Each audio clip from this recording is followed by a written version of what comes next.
अस्सलाम वालेकुम। मेरा नाम है अब्दुल बासित और आप देख रहे हैं एनिमल वर्ल्ड। तो दोस्तों, हमारी आज की वीडियो का टॉपिक है how to start calf farming, या हम बछड़ा फार्मिंग किस तरीके से कर सकते हैं।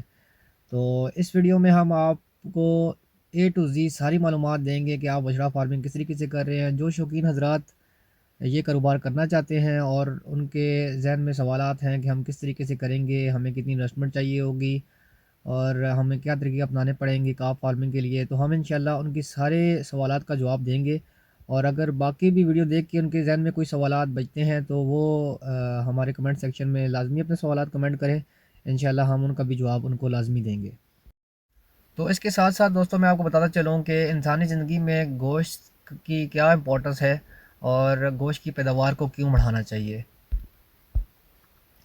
लाहमियात इंसानी खुराक का अहम जुज़्व हैं। ये खुराक में नबाताती और हैवानी ज़राए से मुहैया की जाती हैं। हैवानी ज़रिए से लम्हियात का मुहैया करना ख़ास अहमियत का हामिल है, क्योंकि ये हैवानी लहमियात ही हैं जो इंसानी जिस्म की साख्त, नशोनुमा और दिमाग की बनावट के लिए अशद ज़रूरी हैं। मुख्तसरन इंसानी सेहत का दारोमदार इन अवामिल पर होता है। हैवानी लहमियात दूध, गोश्त और अंडों से हासिल की जाती हैं, लिहाजा ये अमर बहुत ज़रूरी है कि मुल्क की बढ़ती हुई आबादी की ज़रूरियात को पूरा करने के लिए हम ज़्यादा से ज़्यादा मकदार में दूध, गोश्त और अंडों की पैदावार में इजाफ़ा करें। प्रोटीन कमेटी ऑफ पाकिस्तान की सिफारिशात के मुताबिक इंसानी खुराक में रोज़ाना हैवानी लाहमियात 27.4 ग्राम फ़ी कस होनी चाहिए। एक अंदाजे के मुताबिक इस वक्त पाकिस्तान में फ़ी कस 17.4 ग्राम हैवानी लम्हियात मैसर हैं। इस तरह 10 ग्राम फ़ी कस रोज़ाना की कमी है। हमारे मुल्क में एक अंदाजे के मुताबिक सालाना 6 मिलियन कटड़े बछड़े पैदा होते हैं, जिनको हम मुनासिब देखभाल और मुतवाज़न खुराक देकर फरबा करें तो हम तकरीबन सालाना 5.8 लाख टन से ज़्यादा गोश्त बीफ पैदा कर सकते हैं। इसके बरक्स हमारे ज़मींदार भाई कटड़ों और बछड़ों को मुनासिब देखभाल नहीं करते। कुछ कटड़े और बछड़े कम उम्र में ही मर जाते हैं या फ़रोख्त कर दिए जाते हैं। लिहाजा ये इंतहाई ज़रूरी है कि मुल्क में बढ़ती हुई गोश्त की मांग की पेश नज़र मवेशी पाल भाई ज़्यादा से ज़्यादा तादाद में कटड़े और बछड़े औसतन 18 माह की उम्र तक ज़रूर पालें। हमारे मुल्क के मुख्तलिफ़ इलाक़ों में गोश्त की तरजीहात मुख्तलिफ़ हैं। मसलन पंजाब में कट्टे का गोश्त पसंद किया जाता है, जबकि सूबे सरहद में भैंसों और बैलों का गोश्त ज़्यादा पसंद किया जाता है, जो कि चपली कबाब और दीगर खानों में इस्तेमाल होता है। अभी हमारे मुल्क में गोश्त की क्वालिटी की बुनियाद पर खरीद फ़रोख्त नहीं होती। गैर रस्मी तौर पर कसाब किसी हद तक इस पर अमल पैरा है। शहरों में अच्छी क्वालिटी का और गाहक की मर्ज़ी का गोश्त कदरे महंगा दामों फ़रोख्त किया जाता है। हड्डियों समेत आम गोश्त के नर्क ज़रा कम होते हैं। पाकिस्तान में बड़े बड़े शहर मसलन लाहौर, कराची, इस्लामाबाद वगैरह में नए सुपर स्टोर खुलना शुरू हो गए हैं, जहां गोश्त की कीमत मुख्तलिफ हिस्सों के मुताबिक मुकर्रर होती है। मसलन पट, चाँप, रान और गर्दन वगैरह का गोश्त महंगा और बाकी हड्डी वाला गोश्त सस्ता बेचा जाता है। ये एक अच्छा रुझान है, जिससे खरीदार वही कीमत अदा करता है जिस तरह का गोश्त उसे हासिल होता है। इसके अलावा बड़े बड़े होटलों में भी अब अच्छी क्वालिटी का जानवर निस्बतन बहुत बेहतर नर्क पर खरीदा जाता है। होटल और स्टोर जानवर को फरबा करने वाले लोगों के लिए अच्छी मार्केट साबित होंगे। तो अब बात आती है कि जानवर ख़रीदे कैसे जाएं और कहां से ख़रीदे जाएं, क्योंकि मेरे नज़दीक सबसे मुश्किल मरहला यही है कि जानवर किस तरह के ख़रीदने चाहिए और कौन सी नस्ल के ख़रीदने चाहिए। तो सबसे पहले तो आपने ये ख्याल रखना है कि जो जानवर आप ख़रीदें वो कमज़ोर ना हो। बहुत ज़्यादा कमज़ोर जानवर जो होता है वो आप उसकी दवाई करते रहेंगे, उनको आप मेडिसिन ही देते रहेंगे और वो इतनी जल्दी बढ़ोतरी भी नहीं करेंगे। और उसमें दूसरी बात ये आती है कि जानवर की कम से कम उम्र 9 से 14 महीने तक होनी चाहिए। और जानवर जो है वो इतना तंदुरुस्त होना चाहिए कि अपनी उम्र के जो जानवर हैं उनसे बेहतर लगे, मतलब कि गोश्त में आप कह लें, आप वज़न में कह लें, उनसे बेहतर लगे। और जो एक और बात है इनमें उनमें ये है कि जब आप जानवर ख़रीदेंगे तो आपने उनकी कीमत का ख्याल रखना है। मतलब कि इसमें ये नहीं है, कुछ लोग कहते हैं कि आप जब बछड़ा फार्मिंग करेंगे तो आपको जानवर लेना है, आप 160 किलो का जानवर ख़रीदें, आप 5 मन का जानवर ख़रीदें, 4 मन का ख़रीदें। तो वो भी अच्छी बात है, लेकिन आपको जब आप मार्केट में उतरते हैं तो मतलब ऐसे है कि जब आप बातें सुनेंगे तो आप कहेंगे आपको मिल जाएगा, लेकिन जब आप मार्केट में खुद जाएंगे, मंडी में जाएंगे, तो आपको पता लगेगा कि कीमत बहुत ज़्यादा है। मतलब मैं ये मेरा पहला व्लॉग है। जब मैं खुद मंडी में गया तो मुझे समझ आई कि जब 4 मन का आप जानवर ख़रीदने जाएंगे तो 4 मन का जानवर बहुत ज़्यादा कीमत रखता है। तो इसमें सबसे बड़ा इशू ये होता है कि आपकी इन्वेस्टमेंट का इशू होता है कि आपके पास एक तो पहला काम आप स्टार्ट कर रहे होते हैं। और मेरा मशवरा आपको ये है कि आप कम पैसों से स्टार्ट करें, ताकि आपको समझ आए, आपको नुकसान कम से कम हो। अगर खुदा ना खास्ता नुकसान इस काम में नहीं है, बराबरी ही होती है। अगर ज़्यादा नुकसान यही होगा कि आपकी थोड़ा बहुत प्रॉफिट होगा, बराबरी ही होगी। तो मेरा मशवरा ये है कि आप उस वक्त मतलब कि ज़्यादा पैसे ना लगाएं, क्योंकि आप अगर 4-4 मन के जानवर खरीदेंगे तो वो आपको महंगे मिलेंगे। मतलब कि आप अगर शुरू में ही 60-60 हज़ार का, 65-65 हज़ार का बछड़ा ले के रख रहे हैं अपने फार्म में, तो उस हिसाब से वो जो खुराक करेंगे वो भी ज़्यादा करेंगे खुराक, तो आपकी इन्वेस्टमेंट ज़्यादा होगी। तो इसलिए मैं आपको कहूँगा कि जो जानवर आप ख़रीदें वो आपके वज़न के हिसाब से ख़रीदें। मतलब कि इसमें ये नहीं है कि आप छोटा जानवर खरीदेंगे तो वो बड़ा नहीं होगा, छोटा जानवर भी बड़ा होगा अगर आप उसकी केयर करेंगे। तो इसमें यह है कि आप छोटा जानवर भी खरीदें तो उसके वज़न के हिसाब से उसकी कीमत लगाएं। मतलब कि अगर आप जानवर जो 25,000 का वज़न के हिसाब से बनता था, अगर आपने 35,000 का पहले ही ले लिया है, तो जब आप जानवर को तैयार करेंगे, अब वो बिकेगा तो वो जाके 40,000 का या 45,000 का बिकेगा, या ज़्यादा से ज़्यादा 50 का बिकेगा। तो जो आपका प्रॉफिट मार्जिन था, वो जो 10,000 रुपये आप पहले ही गवा चुके अपने, वो 10,000 उसमें से आप माइनस कर दें, तो आपका प्रॉफिट कम होगा। अब जो जानवर हैं वो ऐसे आपने ख़रीदने हैं कि एक तो कमज़ोर ना हो। दूसरा ये है कि जब आप जानवर को देखें तो जानवर के मतलब कि कोई भी आप ये कह लें कि उसको मतलब कि ऐसी चोट ना आई हो कि जो ठीक ना हो सकती हो, और मतलब कीमत के लिहाज से आप जानवर ठीक खरीदें। अच्छा, तो इसमें सवाल आता है, कुछ भाई ये सवाल करते हैं यार कि कटड़ा फार्मिंग अच्छी है या बछड़ा फार्मिंग अच्छी है, मतलब कट्टे पालना चाहिए या बछड़े पालने चाहिए। तो इसमें मैं एक बात आपको बताता चलूँ, जो कट्टे होते हैं वो मतलब कि ज़्यादा टाइम लगा के बड़े होते हैं, मतलब उनमें मेहनत ज़्यादा करनी पड़ती है, तो वो कम बड़े होते हैं।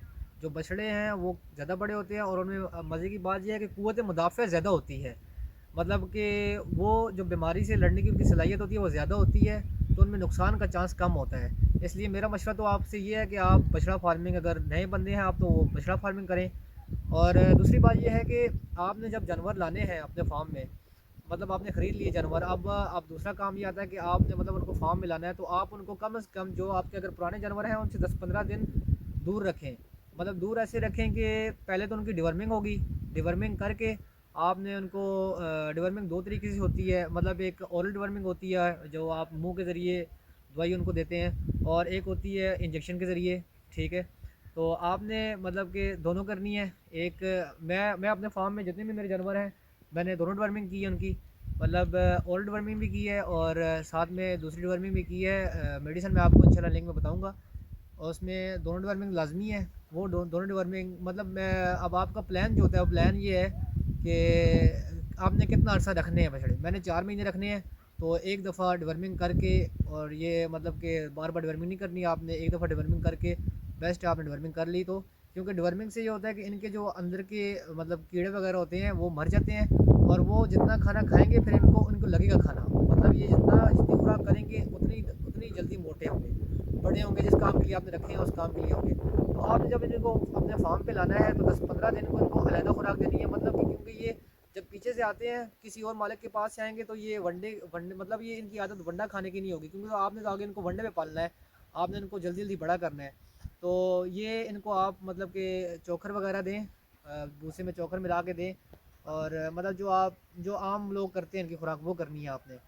बाकी 10-15 दिन बाद आप इनको दूसरे जानवरों में भी शरीक कर सकते हैं। और सबसे जो लाजमी बात है, आपने इनके कानों में ईयर टैग लाजमी लगाना है। इससे इनकी शिनाख्त होती है कि ये कौन सा जानवर है, इनकी नंबरिंग हो जाती है, वो आपने लाजमी करना है, क्योंकि रिकॉर्ड मेंटेन करने के लिए ये सबसे ज़रूरी चीज़ है।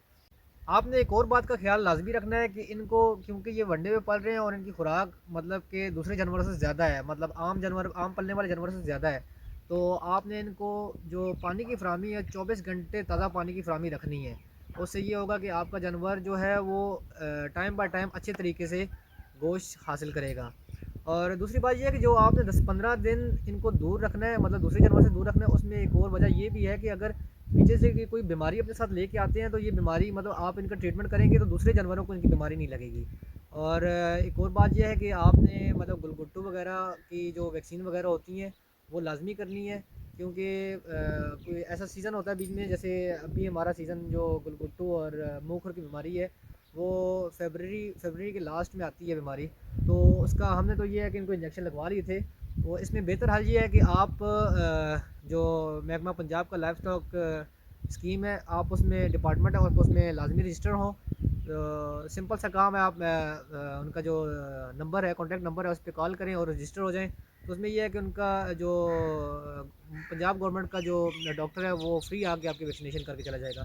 और जो डिवर्मिंग का है उसमें एक और सवाल पैदा होता है कि डिवर्मिंग जो करनी है वो किस तरीके से करनी है और कितने वक्फे के बाद करनी है। तो इसमें यह है कि जब आप मतलब फार्म में जानवर लेके आएंगे, जो ओरल डिवर्मिंग है उसकी, जो मुंह के ज़रिए आपने उनको डिवर्मिंग करनी है, वो आप फ़ौरन कर दें। और उसके बाद जो दूसरी डिवर्मिंग है जो इंजेक्शन के ज़रिए करनी है, वो आप 3 दिन का गैप रख के कर सकते हैं। मतलब आप उनकी स्किन के अंदर इंजेक्शन लगाएंगे। और बाकी ये है कि जो इनकी खुराक है, खुराक का आपने खास ख्याल रखना है, क्योंकि जो खुराक है वो आपने इनको लाजमी इनका ख्याल रखना है कि जब जैसे जैसे इनको खुराक ज़्यादा मिलेगी, मतलब इनका ऐसे होता है कि पहले जब ये आपके पास जानवर नया आया तो वो उसमें खुराक को अपने लिहाज से, मतलब कि अगर आप इनका परसेंटेज देखें तो जो इनका वज़न होता है, जिस्मानी वज़न होता है, लाइव वेट जो इनका होता है, उसके 10% ये खुराक खाते हैं। इसमें वंडा, भूसा और साइलेज वगैरह सब कुछ मिला के है। जब ये, क्योंकि आप जब इनको खुराक देंगे तो 2-3 हफ्ते मतलब महीने बाद ये वज़न गेन करना शुरू करेंगे जैसे ही। तो जैसे जैसे वज़न गेन करते हैं आपने इनकी खुराक भी बढ़ानी है, क्योंकि अगर खुराक वही रखेंगे तो ये वज़न कम बढ़ाएंगे। तो आपने क्योंकि इनका वज़न बढ़ाना है, क्योंकि फार्मिंग इसलिए होती है कि जल्दी जल्दी वज़न बढ़े, क्योंकि अगर आप वज़न नहीं बढ़ाएंगे तो फिर आपकी मुलाजमों की तनख्वाह आपके सर पे चढ़ती रहेगी और आपको फ़ायदा कम से कम होगा। तो जैसे जैसे ये वज़न में बढ़ेंगे, आपने इनकी खुराक भी बढ़ानी है। अच्छा, इसमें एक और सवाल पैदा होता है कि खुराक क्या रखनी है, खुराक में क्या क्या चीज़ें शामिल करनी है और खुराक किस टाइम करनी है, कैसे करनी है। अब इसमें मैं आपको बताते चलूँ कि जो ये मेरे जानवर हैं, इनको मैंने शुरुआत में, जब ये शुरू में आए तो 10 से 15 दिन इनको मैंने वंडा नहीं दिया। वंडा नहीं देना चाहिए, क्योंकि ये शुरू में जो इनकी आदत होती है वो आम चारा खाने की आदत होती है। मतलब इनको जवार बाजरा जो भी मैंने काश्त किया हुआ था वो दिया। उसके बाद साथ में भूसा मिलाया गया, और साथ अगर आप चोकर का छिड़काव कर दें तो अच्छी बात है, ये शौक़ से खाते हैं। तो जैसे जैसे मतलब टाइम गुजरता है तो आपने मतलब एक चीज़ का लाजमी ख्याल रखना है। आपने इनको, अगर आपके पास ज़मीन नहीं है काश्त करने के लिए, तो आपने एक चीज़ का ख़ास ख्याल रखना है कि आपने मार्केट से वो चीज़ लेके इनको नहीं खिलानी कि जो ज़रूरत से ज़्यादा महंगी हो। क्योंकि अगर आप ज़रूरत से ज़्यादा चीज़ इनको अभी खिला देंगे तो फिर आपका प्रॉफिट मार्जिन बहुत कम हो जाएगा, क्योंकि इन पे खर्चा ज़्यादा हो जाना है। तो आपने कोशिश करनी है कि पहले तो आपके पास अगर ज़मीन है तो अच्छी बात है। तो आपको अच्छी बात है, क्योंकि इनके 2 तरीके होते हैं इनको फ़रबा करने के। एक तरीका ये होता है कि अगर आप मतलब शहर में रहते हैं, आपके पास मतलब ज़मीन नहीं है काश्त करने के लिए, तो आपने सारी चीज़ें पैसों की ख़रीदनी है। तो फिर आप ये करते हो कि आप इनके लिए भूसा और साइलेज और उसके अलावा वंडा ख़रीदते हो। उसमें आप इनकी जो परसेंटेज होती है फार्मूला बनाते हो आप इनके लिए, मतलब कि इनको इनके वेट के लिहाज से 10% खुराक पहुंचनी चाहिए। मतलब अगर इनका वज़न 100 किलो है तो इनको 10 किलो इन्होंने दिन को खाना है। उसमें आप वनडे की खुराक भी रख लें। मतलब वंडा ऐसे है कि अगर ये 100 किलो तो 1 किलो वंडा इसको आपने देना है। मतलब आधा किलो सुबह डालेंगे, आधा किलो शाम को डालेंगे। और उसमें आप फिर देखें साइलेज और भूसे का कम्बिनेशन ऐसा बनाएं कि आपको ज़्यादा ख़र्चा ना करना पड़ जाए इन पे। वो आपने लाजमी ख्याल रखना है। और दूसरा ये है कि अगर आप मतलब कि गाँव देहात में है, जैसे कि मेरी सूरत हाल है, तो इसमें आपको ये फ़ायदा हो जाता है कि आपका जो पैसे हैं वो कम लगते हैं, आपके खर्चा आपका कम लगता है। वो कैसे? वो ऐसे कि जो सब्ज़ा होता है वो हमारी ज़मीन में काश्त होता है, उसके अलावा जो भूसा होता है वो अपना ही होता है। हमारा जो एक खर्चा हमें लगता है वो होता है वनडे का। अब वंडा ऐसे है कि वनडे में 2 किस्में आती हैं। वनडे में 2 किस्में ऐसे आती हैं कि आप एक मार्केट से वंडा उठा के ख़रीद करें। जैसे मैंने यूज़ किया मैक्सिम का वंडा, उसके साथ साथ मैं ये है कि अपना वंडा इस्तेमाल कर रहा हूँ, क्योंकि मेरे पास मकई अपनी पड़ी थी।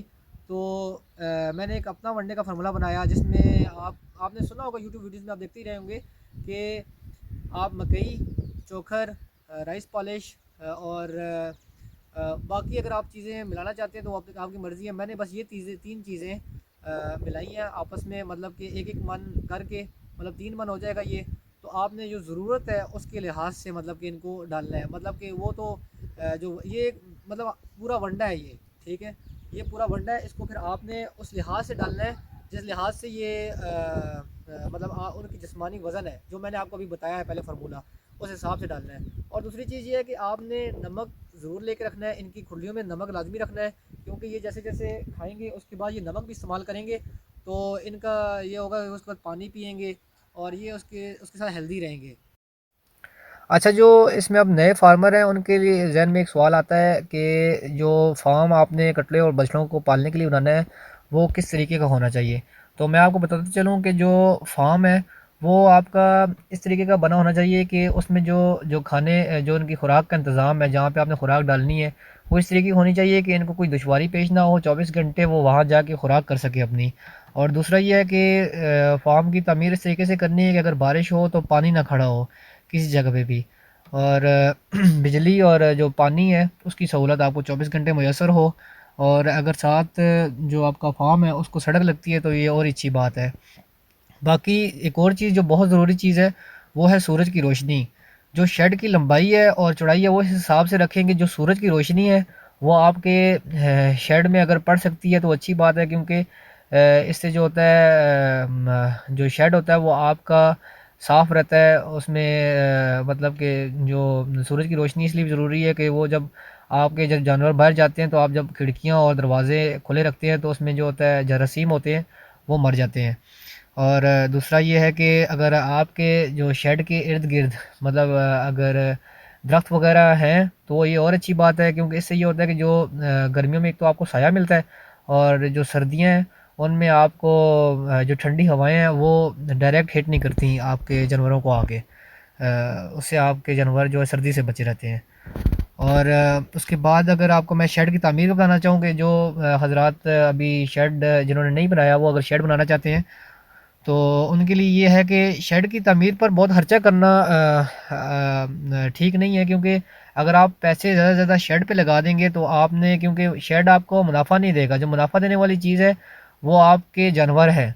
तो आपने ज़्यादा पैसा जो है, जो आपने बजट निकाला हुआ है उसमें ज़्यादा पैसा आपने जानवरों पे लगाना है, क्योंकि जानवरों ने आपको फ़ायदा देना है। जो शेड है वो इतना ऐसा नहीं है कि बिल्कुल ही उस पर आप खर्चा ना करें, इतना खर्चा करें कि जो आपके जानवर हैं उसमें ईज़िली रह सकें। तो बाकी जो शेड की लंबाई और चौड़ाई है वो ऐसे है कि अगर आपका फार्म 25 फीट चौड़ा चौड़ा है और तकरीबन 30 फीट लंबा है तो इसमें आप ये अंदाज़ा लगा लें कि 30 कटड़े या बछड़े आप आराम सुकून से पाल सकते हैं। तो मेरे केस में मेरे फार्म की जो लंबाई और चौड़ाई है वो 70 फुट लंबा है और 26 फुट चौड़ा है। तो मतलब इस हिसाब से मैं 70 एक कटड़े और बछड़े मतलब पाल सकता हूँ, क्योंकि इन्होंने तो खुला रहना होता है, इनको कौन बांधता है। तो ये इजीली बाहर और अंदर मूव करते रहते हैं। और इस हिसाब से जो शेड की ऊंचाई है वो आपने 12 फुट रखनी है। और जो शेड का सतह ज़मीन से कम 2 फुट ऊंचा होना चाहिए। क्योंकि जो पानी का अखराज होता है वो उसको लाजमी साइड से निकलना चाहिए, क्योंकि ना पानी अंदर दाखिल हो सके, खुदा ना खास्ता ये ना हो कि पानी आपके शेड के अंदर आ जाए। उसके अलावा जो आपने ये तो हो गई सारी शेड की बातें। और जो इसके अलावा अच्छा, जो छत का है वो छत में अगर आप लेंटर वगैरह अफोर्ड कर सकते हैं तो वो अच्छी बात है। नहीं तो वैसे ये खर्चे वाली बात है, अगर आप मतलब कच्चे छत डालेंगे तो वो अच्छी बात है, उससे आपका खर्चा बच जाएगा। जो दूसरी चीज़ है इसमें स्टोर या डिस्पेंसरी आपने मतलब स्टोर जो बनाना है वो आपने एक लाजमी स्टोर बनाना है जिसमें आप अपनी सारी मतलब कि खल चोखर उसके अलावा जो वंडा है वो स्टोर कर सके, भूसा स्टोर कर सके। और उसके अलावा जो अद्वियात आपके पास होंगी वो आपने अच्छी जगह पे स्टोर करनी है ताकि वो ख़राब ना हो। और बाकी जो चार दीवारी है उसका अगर आपको मैं बताऊं तो चार दीवारी जो है आपने चारों तरफ फेरनी है, ठीक है। और वो एक लाज़मी चीज़ है। और आपने ख्याल रखना है कि आप मतलब कि इतना ख़र्चा आपने नहीं करना कि बड़ी-बड़ी दीवारें आप फेर दें, लेकिन ये है कि 4 फुट से आपकी चारदीवारी कम ना हो। बाकी खुराक का मैंने आपको सरसरी से बताया था। और उसके अलावा अगर आप मतलब कि ये काम करना चाह रहे हैं और आपको मतलब अभी भी डाउट है खुराक पे कि आपने खुराक कैसे देनी है, आपको पूरी बात समझ नहीं आई, तो एक तो ये है कि आप मुझसे, मैं डिस्क्रिप्शन में आपको अपना कॉन्टैक्ट नंबर दिया है, आप मुझसे रब्ता कर सकते हैं। दूसरा ये है कि आप इस पे गवर्नमेंट के काफ़ी किताबचे बने हुए हैं, तो उनसे भी आप मदद ले सकते हैं। उनमें आपको सारी जो अज्जा हैं खुराक की, मतलब तरकीब कैसे है, अज्जा कौन कौन से डालने हैं, और सारा कुछ मतलब कि वो डिटेल में बताया हुआ है। तो इंशाल्लाह उम्मीद करता हूँ कि आपको जो ये मेरी वीडियो है इससे फ़ायदा हुआ होगा।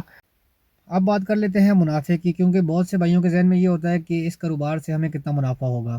तो मैं आपको बताता चलूँ कि अगर आपने जो बछड़े हैं वो अच्छी और मुनासिब कीमत पे ख़रीदे हैं अपने वज़न के लिहाज से, तो जब आप उनको 3 से 4 महीने उनकी परवरिश करेंगे, अच्छी परवरिश करेंगे, अच्छी खुराक उनको देंगे, तो वो जब सेल आउट होंगे, तैयार होंगे, तो इंशाल्लाह आपको 10 से 15 हज़ार रुपये का प्रॉफ़िट फ़ी बछड़ा दे के जाएगा। तो उम्मीद करता हूँ कि इस वीडियो में मैंने आपके सारे सवालात के जवाब दिए होंगे और आपको ये वीडियो पसंद आई होगी। तो जिन भाइयों ने अभी तक मेरा चैनल सब्सक्राइब नहीं किया, तो वो लाज़मी सब्सक्राइब करें ताकि मज़ीद वीडियोज़ को वो देख सकें। अल्लाह हाफ़िज़।